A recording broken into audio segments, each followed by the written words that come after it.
Essa segunda parte, vamos ler Lucas, capítulo 15, versículo 11 ao 24, que tem como título, ou epígrafe, a parábola do filho pródigo.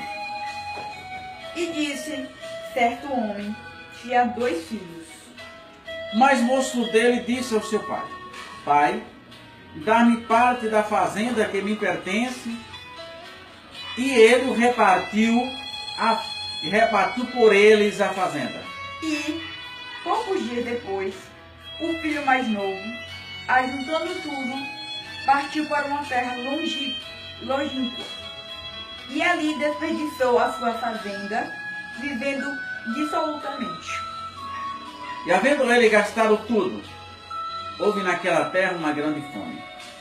E começou a padecer necessidade. E foi, e chegou-se a um dos cidadãos daquela terra, o qual o mandou para os seus campos a pastar porcos.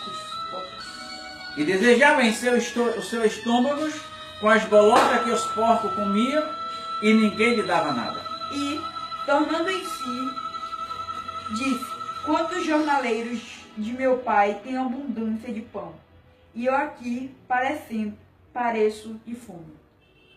Levantar-me-ei e irei ter com meu pai. E dir-lhe-ei: Pai, pequei contra os céus perante ti. Já não sou digno de ser chamado teu filho. Faze-me como um dos teus jornaleiros. Levantando-se foi para o seu pai, e quando ainda estava longe, viu seu pai, e se moveu de íntima compaixão, e correndo lançou-lhe ao pescoço e o beijou.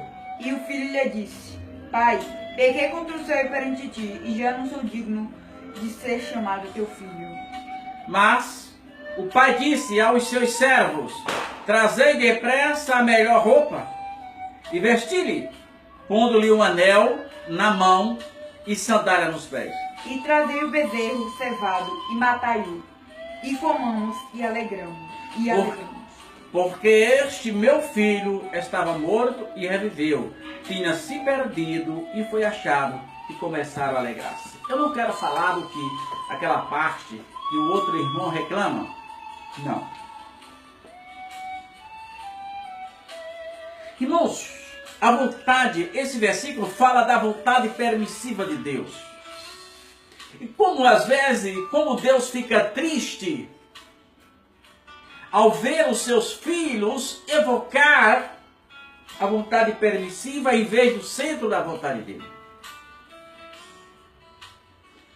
Não existe herdeiro com os cônjuges vivos. E a Bíblia não mostra em nenhum momento que aquele homem era viúvo. Mas aquele filho exigiu do pai parte da herança. Como herança se o pai era vivo? Não existe herança. Mas como aquele pai, na tipologia representa Deus, permitiu.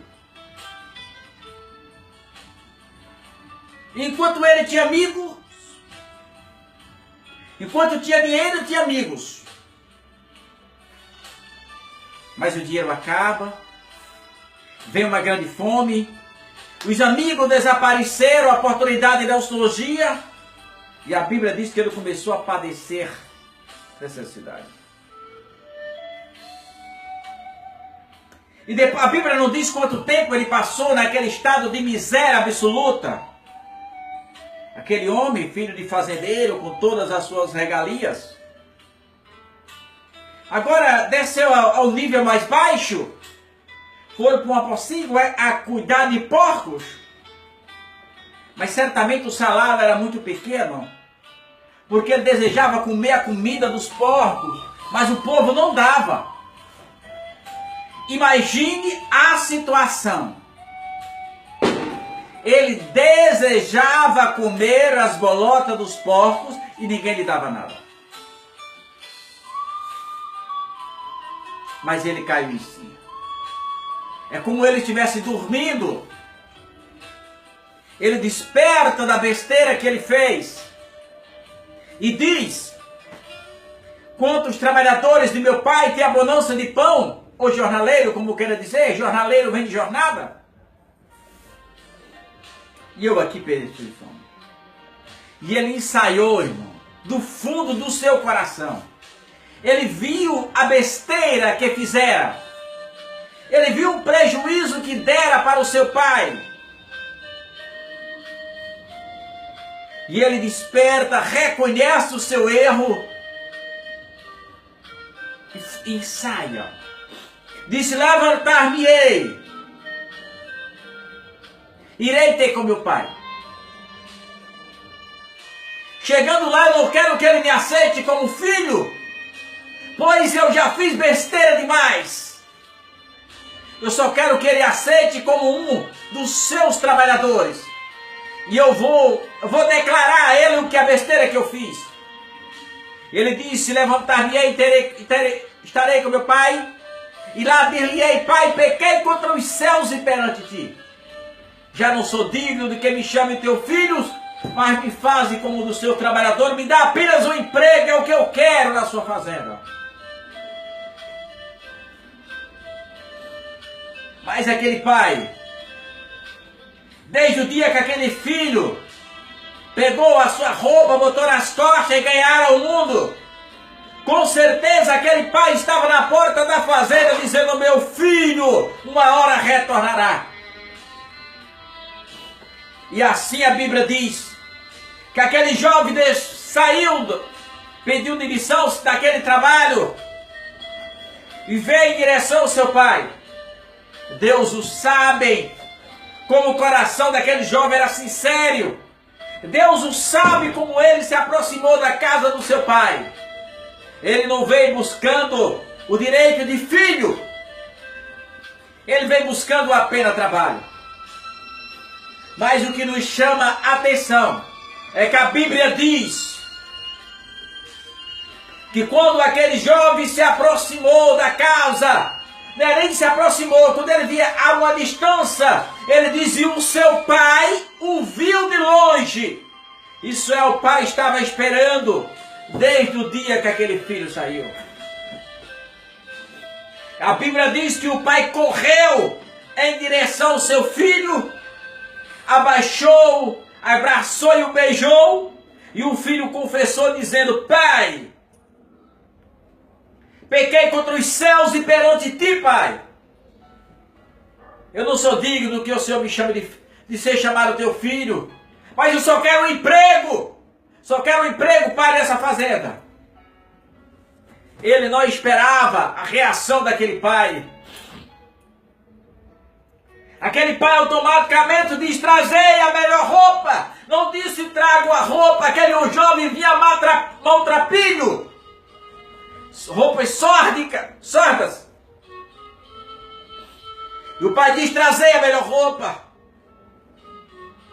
Matai um cervado.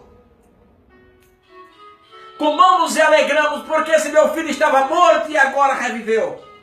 Estava perdido e agora foi achado. E assim como aquele pai, Deus, Jesus Cristo está falando com você. Você que pegou a sua mocidade e foi para o mundo. Você que foi enamorado pelo mundo, enganado pelo mundo, seduzido pelo mundo. Está na hora de cair em si. Está na hora de se levantar como aquele filho pródigo.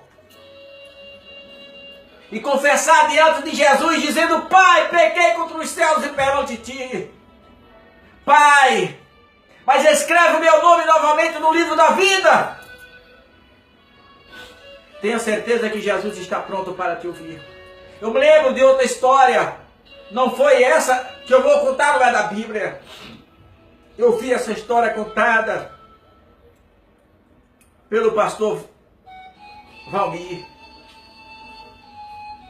Uma história muito parecida com essa, em que o filho decepcionara os seus pais, que é o que bem tem hoje, e viajara para longe abandonando os seus pais.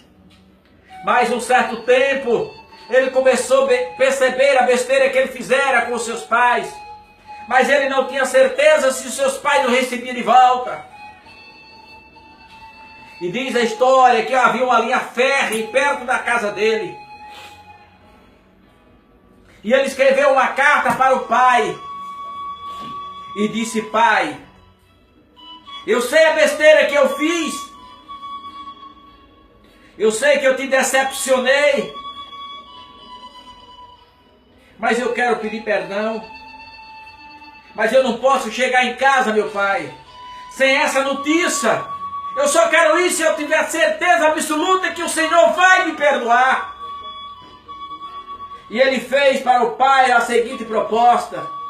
Disse: pai, está vendo esse pé de árvore na porta da casa, perto da linha férrea? Se o senhor me perdoar, o senhor vai pegar uma bandeira branca e vai colocar em cima daquela árvore. Porque quando o trem descobrir na reta, eu saberei se o senhor vai me aceitar ou não. E ali, depois de um certo tempo, ele pegaram aquele trem de volta. E a perspectiva dele era: será que eu vou ver uma bandeira branca? Pois a bandeira branca indicaria que o pai está dizendo: meu filho, eu te perdoo. Mas se não tivesse uma bandeira branca, ele não desceria do trem e passava direto. E a tendência que ia se aproximando, o seu coração palpitava. E ele ficava angustiado, amargurado. O que eu vou ver? Será que existe realmente uma bandeira? E para a surpresa dele, quando ele se aproximou daquela reta, ele percebeu: o pai não havia colocado uma bandeira. O pai havia coberto toda a árvore com lençol branco, vários lençóis brancos. É assim que a Bíblia diz. A Bíblia diz que muito vale uma alma do que o mundo todo perdido. A Bíblia diz, é a única coisa que a Bíblia diz que é uma festa no céu. A Bíblia diz que é uma festa no céu quando o pecador se arrepende. Com base nisso, não importa o que você tenha feito, seus avanços, seus recursos, Jesus continua de braços abertos. Jesus continua olhando para você, dizendo: é hoje que meu filho vem. Não recalcitre. Não resista à mensagem. Deus está falando com você. Não deixe para amanhã. Porque a Bíblia diz que o amanhã não nos pertence. Lembre-se, tenha coragem. Não deixe o inimigo dominar seu coração. Tenha coragem que o filho pródigo disse: pai, pequei contra os céus perante ti, já não sou digno de ser chamado teu filho. Mas a resposta do pai não foi essa. Foi automaticamente: trazei a melhor roupa. Jesus quer o melhor para você. Oh, aleluia. E disse mais: colocou um anel no dedo como símbolo da herança. E sandália nos pés. Agora ele sabia o que ia fazer. E fez uma grande festa. Ainda hoje, quem sabe, Jesus quer fazer uma grande festa para o seu retorno. Faça isso em nome de Jesus.